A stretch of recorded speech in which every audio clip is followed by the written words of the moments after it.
Welcome to the Investors Podcast. I'm your host, Trey Lockerbie, and today I'm super excited to have with me Ryan Caldbeck on the show. Ryan, welcome. Thanks for coming on. Thanks for having me.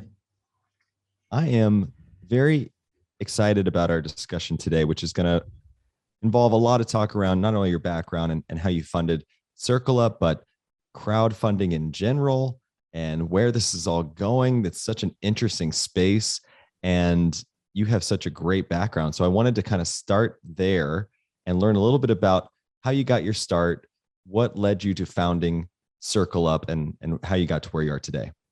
Sure.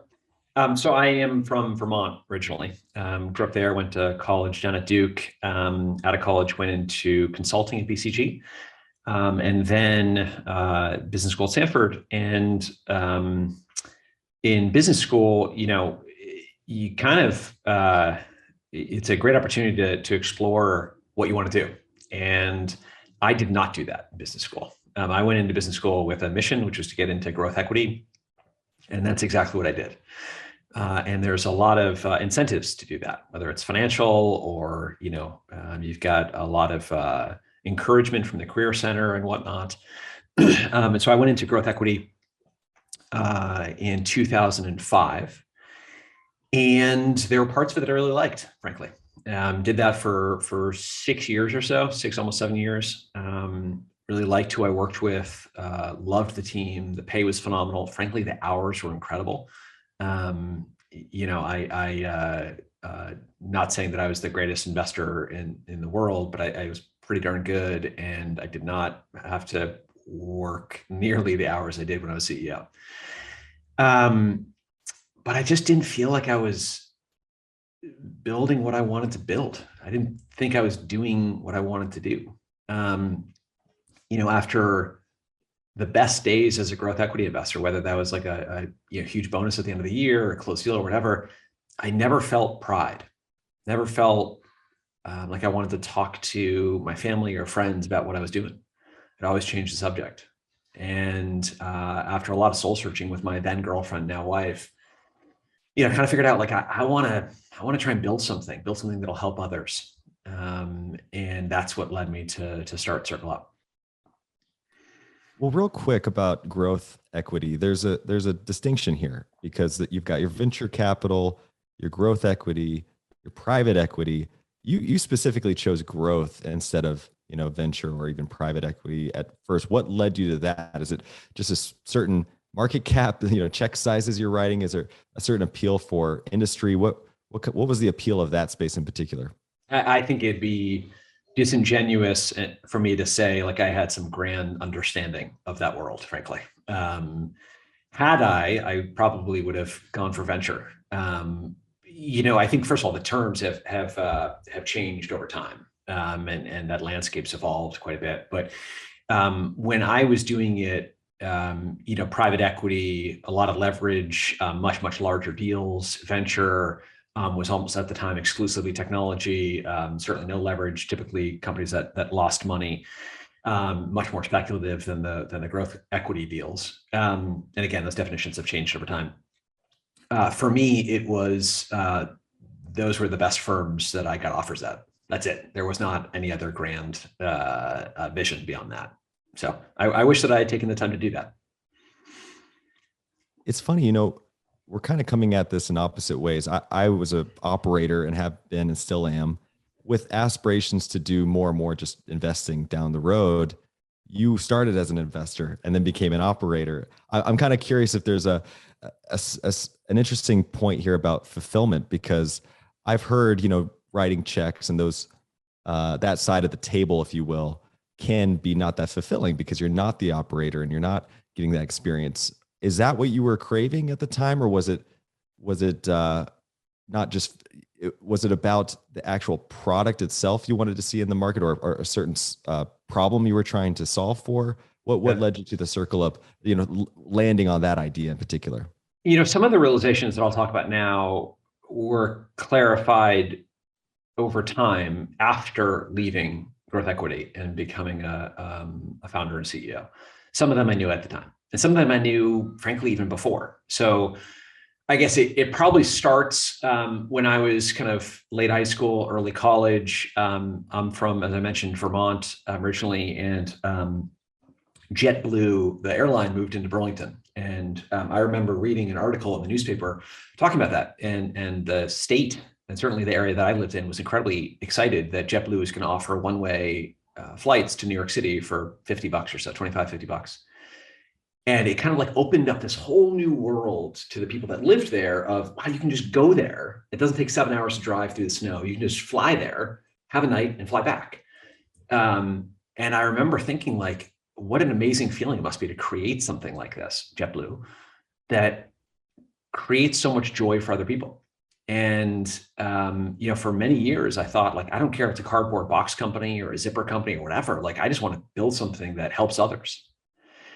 And then you go to college, and then you talk with the Career Center, and then you get into a great place like BCG, and then the people at BCG, encourage you to go to business school, and then business school encourages you to go to a hedge fund or private equity, and you let yourself get put on a kind of hamster wheel, and that was my fault. I remember in college, I talked with the head basketball coach at Duke. I was a walk-on at Duke, so Coach K, who's retiring this year, about offers that I had coming out of college.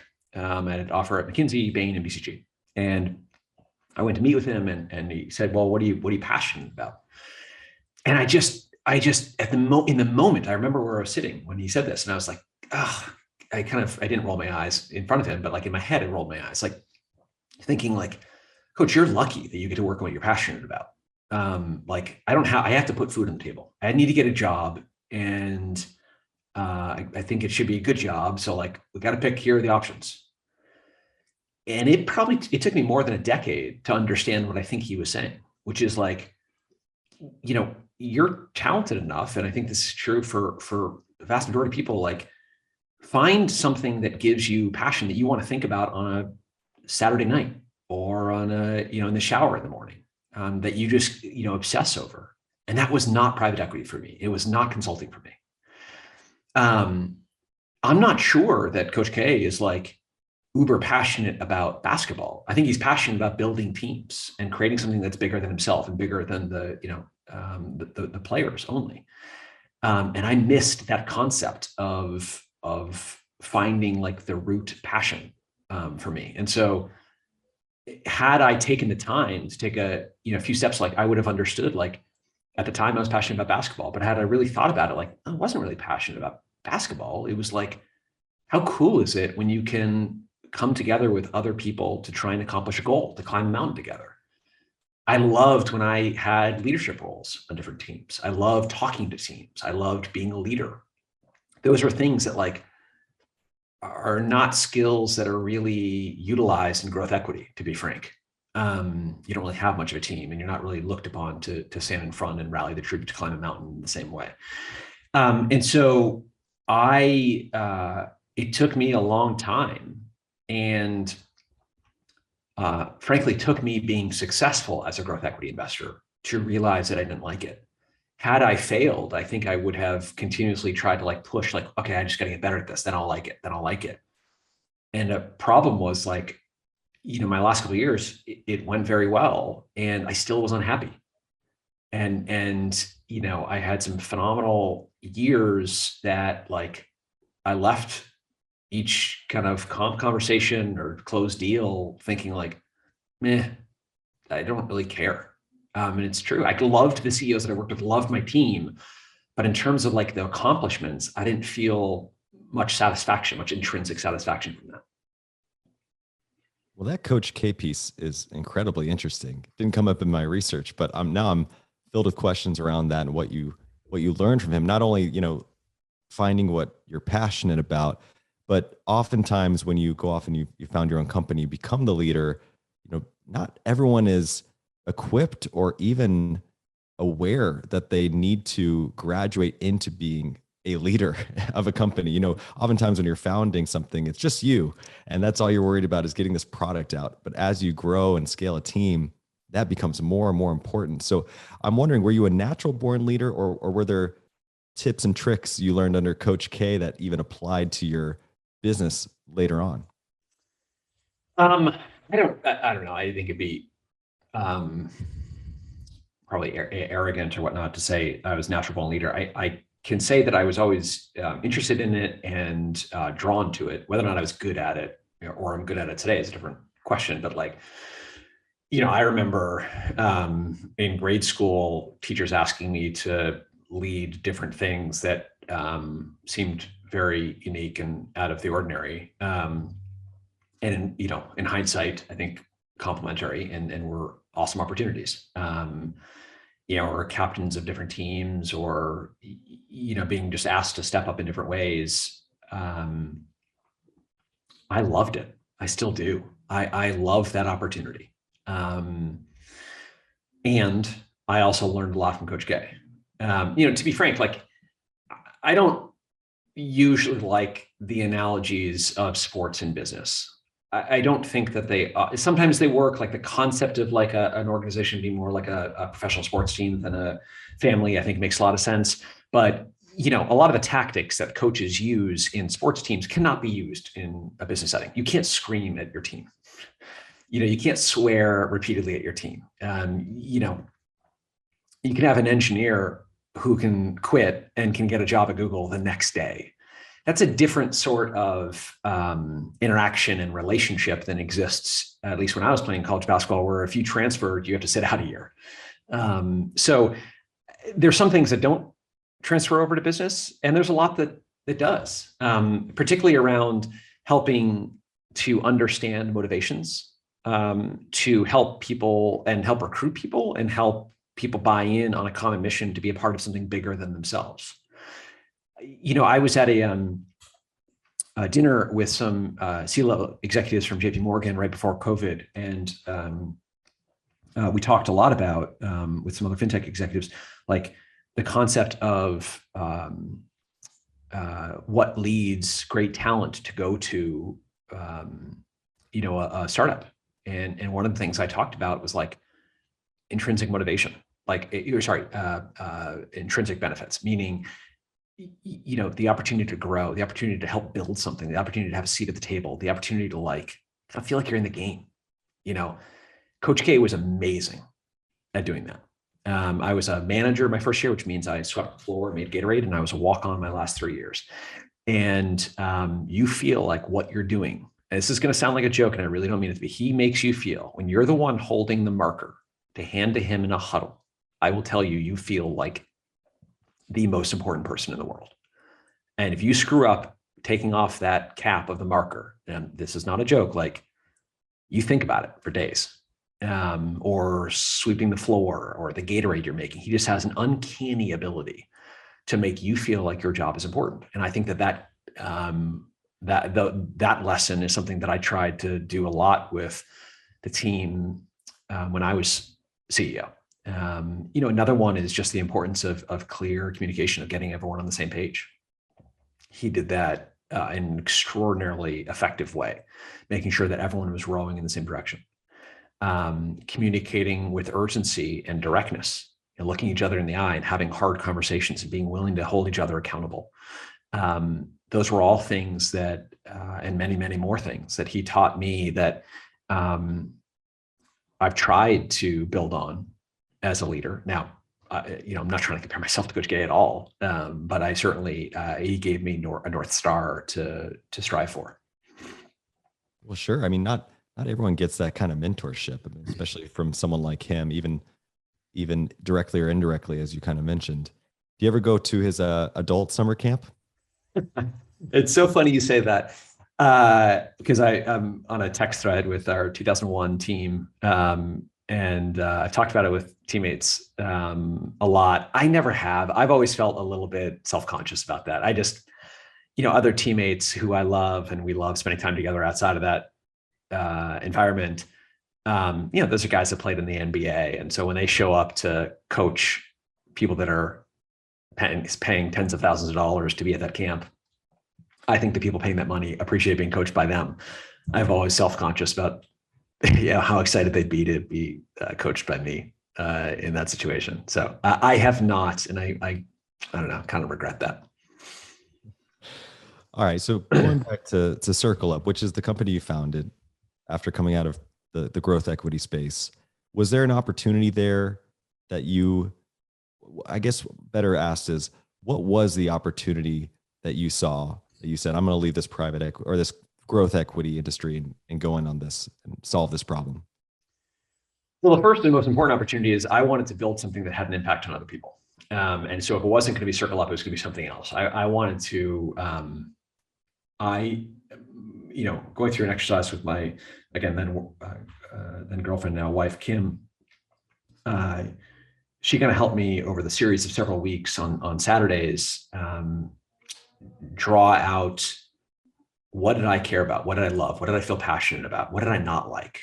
Right. And we created these huge post-it boards that we'd write on each Saturday for a couple hours. And some of them would be silly things. I like buffalo wings. Some of them would be very important things. I loved to help someone else grow. I loved it. In basketball, I always, this sounds probably like I don't know, maybe it's altruistic or whatever. I don't mean it to be. It's very selfish. Like I like to pass to a basket more so than I like to score myself. Like I get goosebumps when there's like a backdoor cut or whatever. And I feel the same way about being a CEO. Like when I can help someone else be successful on my team or outside the team, like a customer or a teammate, like I just love that. And so it was that exercise that helped me realize like, okay, I don't think this is investing for me. I think it's, building an operating company. And then in terms of like the business opportunity, quick background about CircleUp. CircleUp started as a marketplace that helped connect investors with consumer companies. Consumer meaning food, beverage, personal care, pet products, things like that. That's an industry that's about 3 times the size of tech, has terrific returns on par with tech, but with about half the volatility of tech. And yet there's about 1/50th, 1/75th the amount of early stage funding for those companies, at least there was at the time. And I started CircleUp with the thesis that like, it's, all the returns are great. The problem in this industry is that the cost to find the companies is just way too high. So there's no Silicon Valley for these consumer companies, right? The companies are just as likely to be in Portland, Oregon, Austin, Texas as they are LA or New York. But on top of that, there's no infrastructure like Y Combinator or TechCrunch to help investors and companies connect more efficiently. And so Rory and I had the thesis that you could use a marketplace model to help these companies connect and over time add value to them in a variety of different ways. So that was the original idea behind CircleUp. Great idea in concept, right? Like fantastic idea. Like I heard about it for the first time and said, oh my gosh, hallelujah. Someone is democratizing this and getting people involved in these companies who need funding and making that connection. So what went wrong? How did that not prove out? And because, ultimately CircleUp pivoted to other things. So maybe talk to us a little bit about why that was.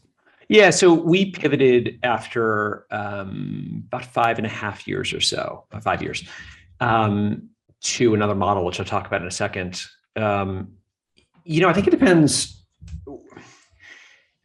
In some ways, CircleUp did really, really well with that model. We attracted some phenomenal investors. Union Square Ventures was our lead investor, along with Google Ventures, Canaan Partners, Rose Park, which is Clayton Christensen's fund, did really, really well. The vanity metrics, things like GMV, were fantastic. The problem, and I went to the board about this in advance of recommending that we were going to pivot, or that we pivot, was that it didn't seem like we were building a good business. Vanity metrics were great. We were going to keep raising money as a technology startup because sometimes there are investors who, even in later rounds, like those vanity metrics. But I just thought we were selling dollars for 40 cents, 50 cents. So why? I think the biggest reason, and I have put out some content about this on Twitter. I think the biggest reason that model didn't work is that the financial feedback loop took years. Meaning, if you were an investor and you came on a CircleUp and you invested, it would be 5, 6, 7 years before you got your money back. And so, we had investors that put money into Beyond Meat early. And there's one investor that put 250,000 in and took out about $31 million. And that's a phenomenal return. And it took 5 years, And so along the way, you can give them updates on how the business is doing. But fundamentally, if you're not able to take your cash out, there's a lot of investors who are going to be hesitant to put more money in. I think that feedback loop was brutal and made it really difficult to encourage at least the investor side of the market. For follow-on investment. For follow-on investment, yeah. And if you're just acquiring new customers, which would be the investor side of the marketplace, each time, there's not much of a network effect there, right? And you're kind of selling deals then kind of to a new investor base each time. And that's a hard way to build a business. Uber and Airbnb and others work because both sides of the marketplace tend to be repeat customers. There's a frequency of transaction. If you like your Airbnb immediately, if you like your Uber ride immediately, and you can give feedback on that, and both sides can respond, right? Respond to that feedback. So I think that's probably the number one reason. There are a number of other reasons as well, but like the number one reason why I think that model did not work is that one. So that explains it from a business point of view, but from the actual investors using the platform and the businesses, was there a fundamental flaw there as well, or was it just strictly on the business side? Look, I'm biased, right? So let's caveat everything I'm going to say with that I am biased. I think the equity marketplace, or in some cases crowdfunding, I always kind of bristle at that term, but other people use it. Model, I think works in some industries and it really does not work in others. So in the technology world, there's a lot of sources for capital for technology companies, a lot. And in the consumer space, at least for companies with less than 10 million in revenue, when we started CircleUp, there were not. And so I think that there is an adverse selection that exists in these types of marketplaces that work with technology companies that I didn't think existed for our consumer companies. But of course, I'm biased. At the time when we started CircleUp for several years, if you Googled early stage consumer product funds, you wouldn't find 5 in the United States. If you did the same thing for technology, you'd find 750 as an example. So I think adverse selection is meaningful for some industries on the entrepreneur side. I think the cost to working with a wide variety of investors is pretty meaningful, particularly those that are less sophisticated. And you see that on some of the platforms today. You've got a lot of dentists and doctors who invest and don't understand really what they're investing into. That leads to real issues. And on the investor side, beyond the adverse selection, I think the concept of like getting transparency into the deal, the valuation, how the deal performing on an ongoing basis, et cetera. I don't like what I see out there. I mean, what I see is a lot of kind of pseudo celebrity angel investors that raise syndicates or whatnot, and it scares me. It really scares me. And some of them I've talked to privately, and they talk about like they put their worst deals in those quote unquote syndicates. And I don't know why that's a good thing. That point in particular resonates with me because when I've been on these platforms, the valuations I've seen have been astronomical, right? In some cases, and even in businesses and industries that I'm very knowledgeable on, I would say, I look at these valuations and it seems just sort of like an abuse or something of that lack of transparency in some ways. Does that need more regulation? Is there a loophole people are getting away with here? Is it just what is causing this kind of lack of transparency or lack of standardization, I think, when it comes to things like valuation? That could probably be a 4-hour podcast on its own, to be frank. I think that a lot of the regulation in private investing has hurt investors, frankly. I think, accredited investors, people with more than $1 million in net worth, excluding their home, make $200,000 a year as an individual, $300,000 a year as a couple.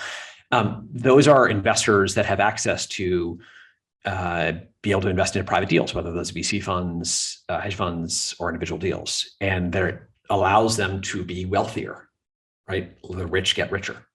And unaccredited investors don't. I don't think that that's fair. And I think the lack of information standardization is a really bad thing. We were, I think, the only or maybe one of two platforms that got registered by FINRA. And so we were a registered broker dealer because we were trying to do it the right way. And the problem with that is that then the things we could communicate about these companies was much more restrictive. And so information that I would have wanted as an investor, I couldn't tell our investors because FINRA prevented that. It's a shame, but I think that that's part of the inefficiency in that industry right now. So do I think that there's more transparency and standardization needed? Probably. It's also hard for me to completely sign up for more regulation. I think the regulation needs to be different, frankly. I think FINRA needs a dramatic overhaul. And what's funny is people from FINRA would tell you that. People from FINRA would come in, do their annual audit of us as they do for all broker dealers, and privately tell us this needs to change, meaning FINRA needs to change. But like some other organizations, it's just really, really slow moving. See, what I like about this conversation is I can tell you have a passion for these unaccredited investors, and having been one myself, I have the same passion, and you come out with the best incentives to say this is a platform to help equalize the playing field. And crowdfunding has become more and more prominent over the last few years. There's a number of companies doing it, as you alluded to or mentioned earlier. As new investors who are listening to our show right now are considering investing using one of these platforms, what would be like your best advice for trying to get your arms around the information as much as possible on a deal to make sure you're protecting yourself from some of the things we just talked about? Well, I'm really hesitant to give any investment advice. So, you should be talking to people that understand your financial, whoever the listener is, your financial situation, and understand the investing world. I think some pretty safe pieces of feedback are, one, you have to diversify a lot. So, if you want to allocate, let's say, 3% of your investable net worth into private deals, that 3% should then be split up into 10 or 15 different companies. It should not be into 2 companies. That's just gambling. I don't care how good of an investor you are. And so the mistake people make is like, I want to put $100,000 into a private company, and I'll just kind of see for a couple of years. Well, that's a way to lose a lot of money. Take $100,000 and invest it into 10 companies, 12 companies, right? And do that over the course of 2 years. Don't do it in a month. So I think diversification is absolutely critical. Then I would develop a framework on your own. There's a lot of blogs about private investing. Bill Gurley, Andreessen Horowitz, Fred Wilson at ABC, USV, which his blogs, abc.com, Sarah Tavel at Benchmark, and a number of others, do a lot of reading about different frameworks and how to evaluate the types of companies you're interested in. If you're looking at a marketplace, Jeff Jordan at Andreessen, Sarah at Benchmark, et cetera, Bill Gurley, to create frameworks on how to break down these businesses to understand them. And then make sure you get the right information to evaluate the company. Now, a lot of these platforms, it's super high level information, inability to talk with the founder. And to me, that's a recipe to lose a lot of money. It is, especially through these investing groups where I'm going to invest behind John Smith. John Smith may or may not have access to the data. By the way, he's going to get paid whether or not the deal makes money. That's a scary place to be. Talk to us a little bit more about that. What you're describing sounds a lot like what you find on something like AngelList, perhaps, where you're following someone well known and they set up a SVP or some kind of fund, and you're leaning on them to find you the deals. Is that what you're referring to there, as far as or is this a So I look, I really respect, founders who are trying to build something, CEOs who are trying to build something, particularly in private markets. And so I don't want to talk about any specific platform, but in general, I think you need to make sure that your incentives are aligned with the people you're investing behind. And so if that is a fund manager or a syndicate lead or whatever it is, do you win when they win? Do they lose when you lose? Right? That's not true for all of these platforms. And I would just dig in hard onto those incentive structures, because no matter who this investor is, if they win when you lose, you can be sure that you're not going to be getting their best deal flow.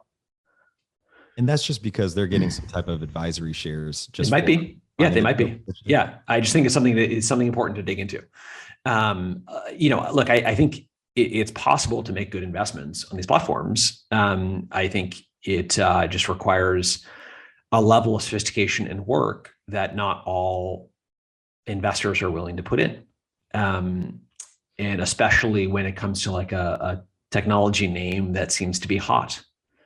And that's a really quick way to lose a lot of money. Having started your own company, what have been some of the biggest learnings or biggest surprises, from founding it, fundraising it, nurturing it? What are just some of the biggest takeaways now you've had some time to reflect on being the CEO of your own company? What are your biggest takeaways from that? There's a number of things that I will do differently when I am CEO again.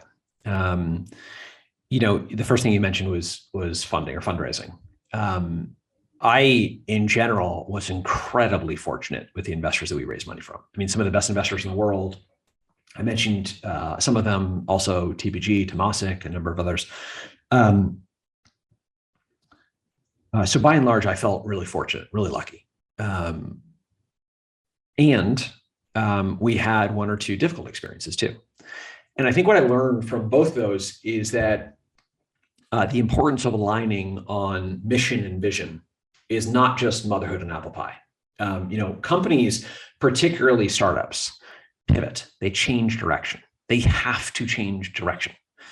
And if you've got an investor that is just dialed into, let's say, the financial forecast that you put, or just dialed into the particular product that you're building right now, or whatever it is, and doesn't really care or isn't aligned with the mission or vision, then when it comes time to tweak it, to tweak the product, to do something different, that might be consistent with the mission or vision, but is not consistent with, let's say, the product that person invested into, it creates a lot of pain.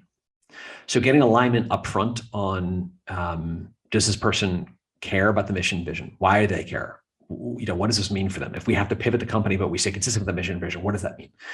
I think that is absolutely critical. I think alignment in terms of values is also really important. And that comes through conversations. A difficult thing, I've talked with a lot of GPs, general partners at different VC firms over the last couple of months about how deals are moving really quickly and on Zoom. People are talking to the company for the first time on a Friday. I talked to a top 4 VC last week, 2 weeks ago, meeting company on a Friday and investing on a Monday. That sounds like a good thing for a lot of founders. And I would have concern that you don't really know what you're getting into bed with. Like, you don't understand if there's vision alignment, mission alignment, values alignment. And these are multi-year relationships. I'm not going to tell you it's as important as a marriage, but like, you spend a lot of time with these people and go through a lot of battles together. And I think some of the good fortune that I had with investors was because we did a pretty good job of diligencing them, most of them. We made one pretty big mistake, but most of the time we did a pretty good job. And some of it was just luck, just flat out luck. So I think, from a fundraising standpoint, getting that alignment up front before you take money is important. Yeah. On that point, what's coming to my mind is this comment. I think it's in the Brad Feld book, Venture Deals. He says, you should walk away when the potential investor during their due diligence starts to feel like a proctologist, meaning they're digging in too much, right? So Is there a balance here? Because, I can totally understand the snap judgments being made over Zoom. But on the flip side of that, there are other diligence processes that are much more involved. How do you strike that happy medium between the two? Brad's a great investor. And I think he's also not just a great investor from a return standpoint, but founders love working with him. I would probably tweak what he said. I mean, the point we're trying to make, I think is a good one. But I think for me, I would probably tweak it a bit to say like,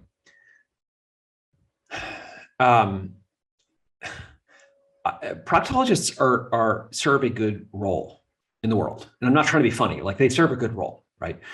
When the investors are asking questions that are just not productive, that's when you should walk away. I've had a colonoscopy, right? Like it stinks, but like there is a purpose to it.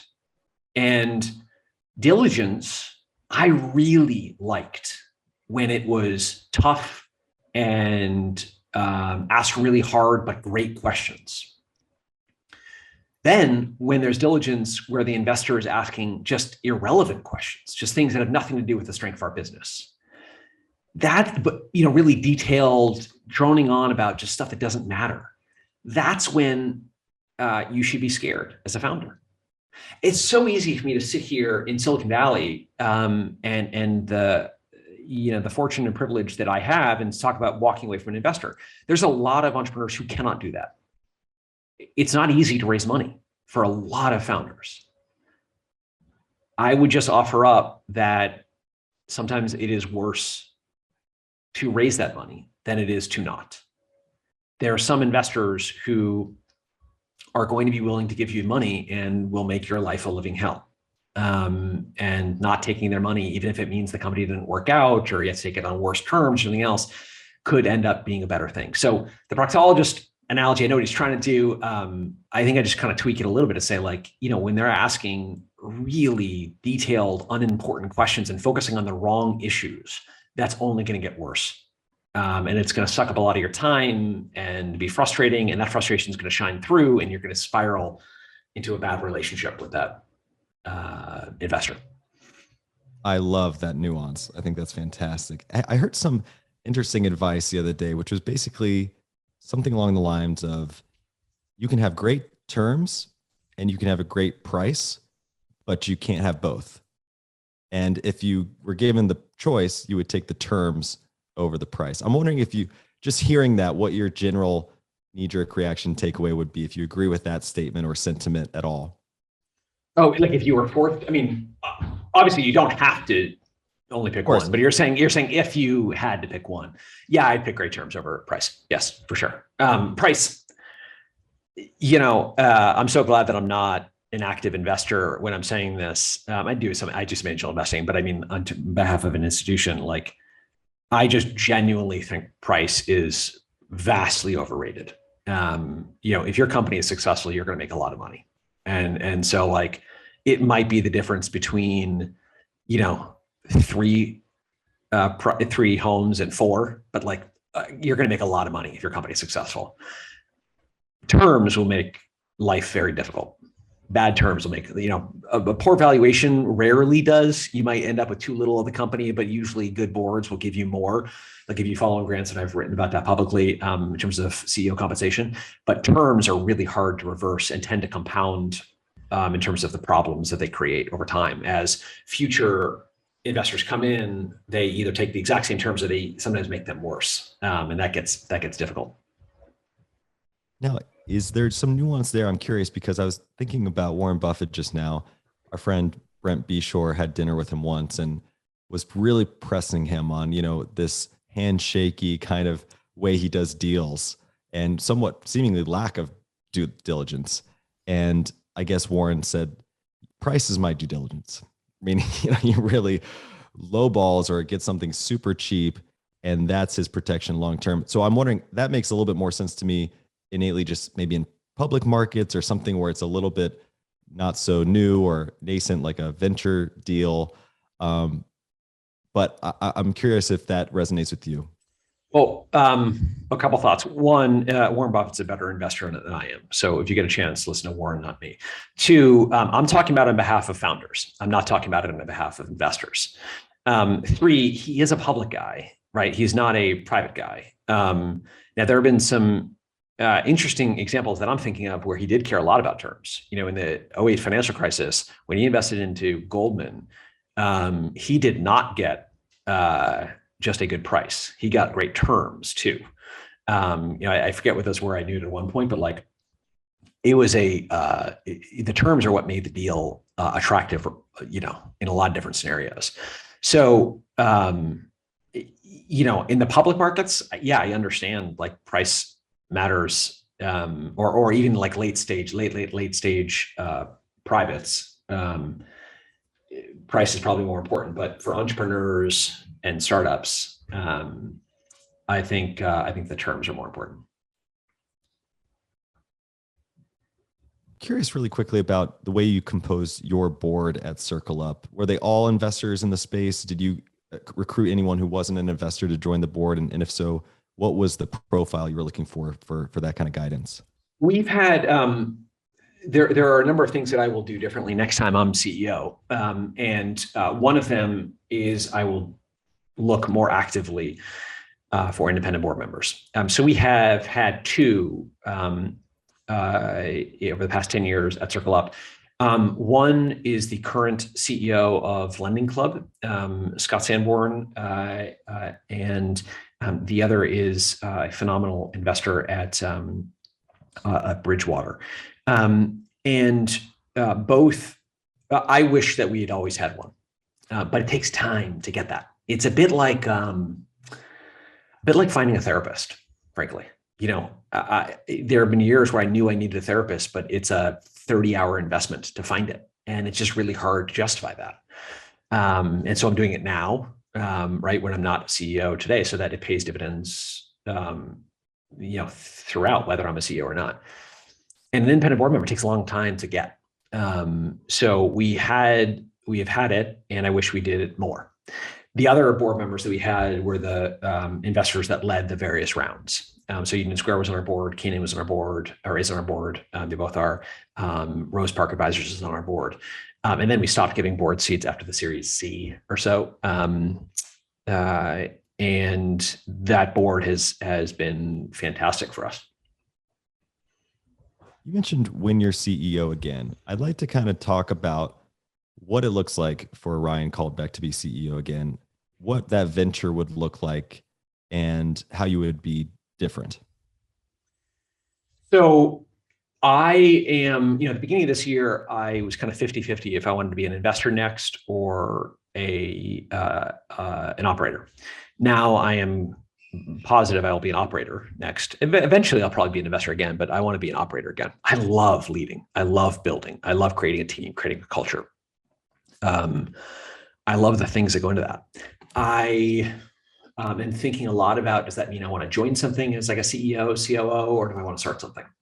But I've done a lot of reflection on my time as CEO. Like, what do I think I did well? What do I think I didn't do well? What would I change next time? And so, in terms of like organizationally, there's a number of things that I would do differently, or that I think we did really well, right? So I think we did a good job defining upfront what to look for in teammates, and to create a process to kind of institutionalize that. I'm really proud of that, and I will lean into that heavily next time. We'll actively recruit teammates with a growth mindset. I think that's critical in a startup. We'll actively try to build a culture that's intellectually honest, that doesn't search to be right. It searches to find the right answer. I will value startup experience over big company experience, lean a lot into professional development for the team. There's a number of things like that that's mostly cultural that either I think we did well or I've learned from and want to do a better job of. And I've written about that on my website, ryancaldbeck.co. In terms of like industry, there's a lot of different things that interest me. I've gotten a lot of calls on existing companies who are starting something new in a variety of different industries, from Fintech, CircleUp is a fintech company, to other kind of subdomains within technology. And I find myself gravitating a lot towards Web3 stuff. I think it'll be the biggest technological jump in the last 20 years. I think it'll be more important than mobile, frankly. So I find myself getting really, really excited about that as an operator and what that unlocks. But I still feel like, I think a lot of people that are going down that rabbit hole, I still feel like I am on the, 1 yard line trying to understand, and I've got 99 yards left to go trying to understand the space and all the implications behind it. On that front, I'm curious to get your opinion on this. There's a sentiment out there about the Web3 space that is essentially, I would put it like a way for venture capitalists to take their company private almost, or sorry, take their company public sooner, and without all the same kind of regulation, whether it's an existing company or new company. There's this idea that people are going to be, it's kind of the Wild West, I guess. So going back to that sentiment about protecting investors, how do you think, or how should investors be exploring this space and making sure that they're not subject to any sort of misalignment, as we kind of alluded to earlier? There is a lot of hype behind Web3. And, I think we had a period 2 years ago, 3 years ago or so, around the ICOs, initial coin offerings, where there was kind of rampant fraud, frankly, and failure and fraud of a lot of them. On top of that, there is tremendous volatility in terms of the tokens and currencies in the crypto space. And so it is a space where you can see someone making millions, tens, hundreds of millions of dollars, and you can see people losing everything. And the latter is much more private than the former, right? So, what would I say to people listening? I'd say, first of all, Ryan is 300 hours in, not 3,000 or 30,000 hours in to understanding Web3. There are some people who understand that market incredibly well. And I would urge you to spend the next year digging in before you put a material amount of money of your own into the space. Two, I think diversification is really important. Fred Wilson just put out a post about diversifying in that space. That I think is a really important one. But I hate investing in the things that I don't understand. And the more I have dug in, the more I think I understand about it, even though there's a lot I don't. And the more I love it and think it is incredibly impactful. So that's what I would say. Let's talk about the benefits that you're seeing, because I'm curious. You said it's a big comment to say biggest thing in 20 years in tech in the future.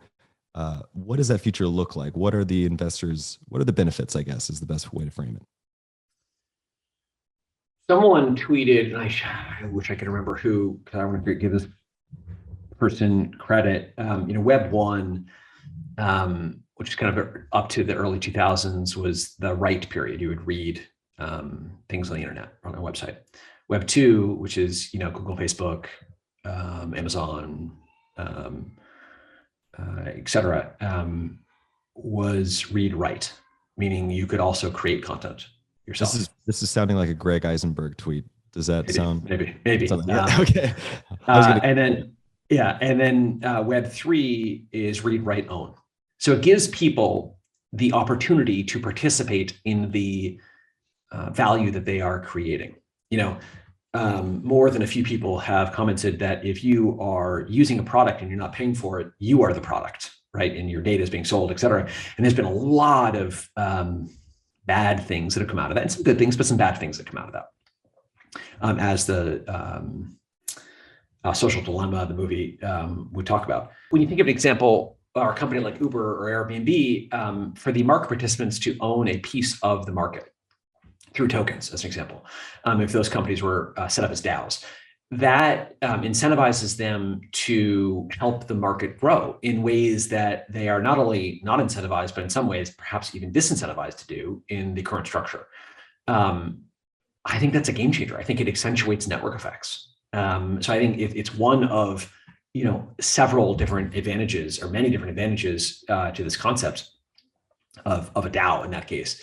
But Web3 overall, like the ability to not just read Web1 or read, write Web2, but read, write, own in Web3, I think unlocks just some magical properties about building organizations with new business models that can help transform the world.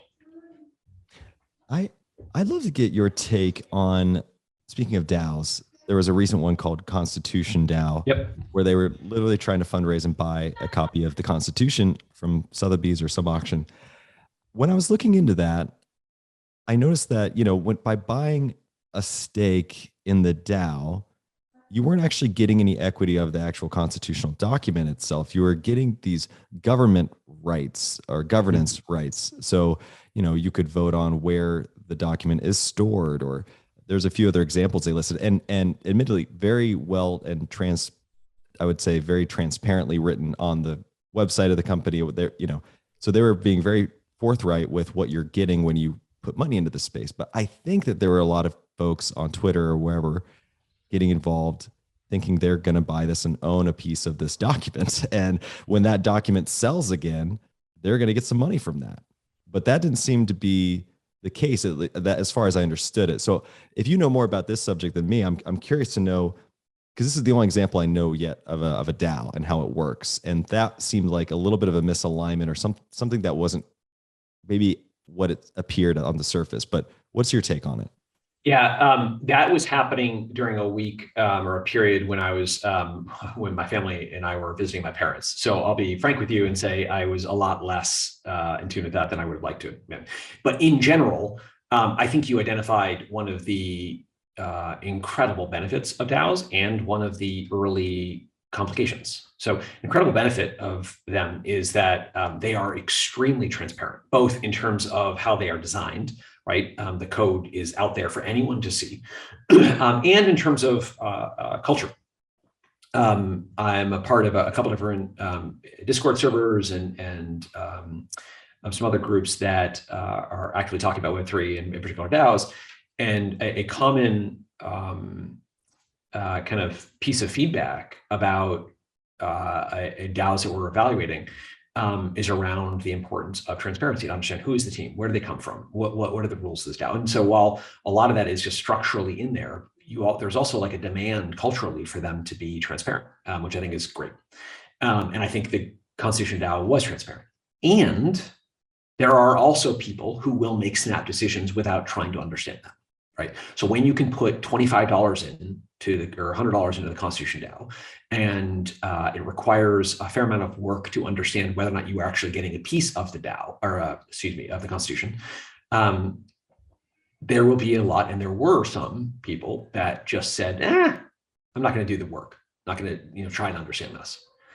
My hope is that evolves over time, that people become more sophisticated and that tools are created to help people understand what they're actually getting when they are committing to DAOs. So look, we're so early. I think someone I heard yesterday on a podcast talk about, like, we're not in the bottom of the first inning in terms of this world.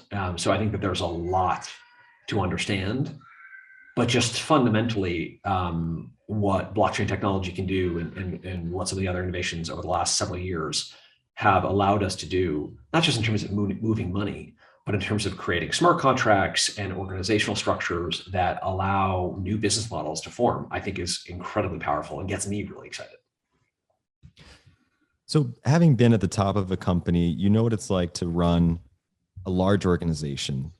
And, as even Ray Dalio runs Bridgewater, there's that idea meritocracy element involved where not everyone's opinion has equal weight. So I'm curious, that's kind of what a DAO sounds like as far as the governance is concerned of a new organization. I guess they're weighted based on stake, but knowing how hard it is to run an organization top down, do you see that there would be what would be the benefit, I guess, of having it more distributed as far as the governance is concerned? Well, it doesn't have to be run that way, right? So there are some DAOs that are not run that way. So some DAOs are run based on how many tokens you hold. Some DAOs are, the values of the tokens or how many tokens you have are dependent upon, let's say, the contributions you make to the DAO or how long you've held them for, right? And so an investor coming in and out and doesn't add any value, gets fewer tokens or, et cetera, et cetera. So I think it depends on how the DAO is set up, but you can reward people for their contributions. And you can reward them for their contributions in real time. It's not just, at CircleUp, we would move comp twice a year, right? And a very imperfect measure of someone's actual contribution. With the exception of maybe a sales team at all organizations, it's extremely hard to understand true contribution. I mean, try interviewing a product manager or a designer from Apple. Like, good luck on understanding what they've actually built and how much of it was part of them versus the team of 50 that was doing the same project. With DAO structure, I think that is a bit easier. But look, all this stuff is going to evolve, and so I am excited about a number of things that we've talked about here, and I'm excited about what will come, what has not yet been built. There's a Chris Dixon talks, and Andreessen does, and they're not the only ones who do this, but talk a lot about kind of we're in this kind of period of like skeuomorphic analogies in Web3, where people are using existing business models from Web2 and trying to apply Web3 to that. Just as people did with, he used an example the other day, Chris did, of looking at the first commercials for the iPhone. Steve Jobs and Apple was putting out commercials for the iPhone that revolved around using the iPhone to look up recipes in the kitchen. And like, that couldn't be a less important use of the iPhone today. But people were trying to use what they knew about the world to predict how people would use the technology. I think we're in that phase for Web3 today. So what I look at is that fundamentally this technology allows for new things. How that technology will be used, I'm not sure, frankly, and I don't think that there's. I haven't heard many people talk that sound like they know, but I'm incredibly interested in how value will be unlocked through Web3. What you're talking about sounds a lot like stuff you can't learn in business school necessarily. Although I know Stanford and some others are pioneering DAO education and a lot of stuff already, but it just reminds me of what you've learned having come out of Stanford Business School that you probably didn't find in school. Meaning, are there any other resources, maybe even investing books, that you have found made a big impact on your career so far and might be beneficial for those listening today? Books, I think The Intelligent Investor is just, if you're going to be an investor, I think you have to read that book, even if you're a VC investor. I think it's just such a fantastic book. I think, a number of books that lay out like Warren Buffett's annual letters, I think are really good. I tend to, as an investor, even really like a lot of the books about entrepreneurship to understand, or being a CEO, to understand the mind of a CEO and how to build businesses in a healthy and enduring way, and to create empathy for the CEO. Hard Thing About Hard Things by Ben Horowitz, 0 to 1, Peter Thiel, are great books. But I think what I've learned over the last 10 years is I read a lot, both books, blogs, and I am a bigger fan of what you can get online right now than most books, particularly investing books. I think, and maybe people might laugh at this, but I think Twitter is a hell of a resource for understanding investing. Now, it's a dangerous one because there's a lot of people spouting off that have no idea what they're talking about. But blogs from world-class investors, annual reports from a number of different public market investors, I think are really good. books, that take 3 years to write and tend to be watered down by editors to appeal to the airport convenience store crowd. I just don't tend, I think those are usually not as good. So I found a lot more value from some of the blogs that I've mentioned and some other sources like that. One question, just circling back to accredited investors. Does something like a DAO, is part of the appeal, this idea that we are kind of breaking that tradition of having accredited investors only benefiting from great opportunities? Does this help equalize in any way in that regard? I think it should. I think there's a lot to get sorted out. We just talked about people not totally understanding whether or not they're getting a piece of the Constitution. And again, I'm not familiar with that enough. So there's danger to that, right? And I don't actually believe that accredited investors are more sophisticated than unaccredited investors, but they certainly can afford to lose the money more so than most unaccredited investors. And so I think the market needs to mature, but I think that there is potential for some of these new structures, particularly DAOs, to help unaccredited investors participate. In your next venture, do you think it will be fintech related? I don't know. I like fintech. I do some investing in fintech. It'll be technology related. It'll definitely be technology related. I'm a technology operator. But it doesn't have to be fintech. I think there's a lot of different fields. My wife's the CMO at Coursera, the ed tech company. Ed tech interests me. Healthcare interests me, particularly mental health. Fintech interests me, B2B or B2C. There's a lot of things that I get excited about.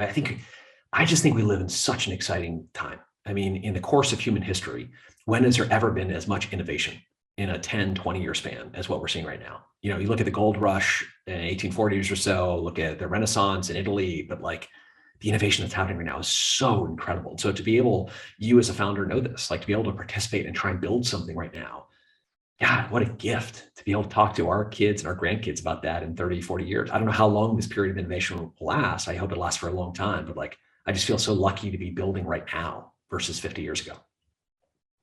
Yeah, there seems to be this feeling, this acceleration happening. Mm-hmm. Yes. So I think that's what we're all trying to process, is just how fast things are only compounding and getting faster. Right. We're trying to stay up to speed, and then it's dated all of a sudden. And it does make it very exciting, but also just overwhelming sometimes as well. And at least in my experience. Ryan, this has been so great. I really love this discussion, and I really admire what you've built and the way you've approached it. And I'm really excited to stay in touch and see what this next venture looks like for you. And thanks for coming on the show. Thank you so much for having me. Before I let you go, I want to make sure I give you the opportunity to hand off to our audience where they can follow along with what you're doing, where they can learn more about you, or any other resources you want to share. Sure. So on Twitter, it's just Ryan_Caldbeck. And my website, where I post a lot of blogs, is ryancaldbeck.co. Fantastic. Well, Ryan, if we do this a year from now, I'm sure the world will look even different, and there'll be a lot to talk about. So let's do it again. Fantastic. Looking forward to it. Okay. Cheers. Thanks. Thanks for watching. Make sure to subscribe and hit that notification bell so you don't miss out on the next podcast episode and new investing resources. What are your takeaways and thoughts on this discussion? Let us know in the comments section below.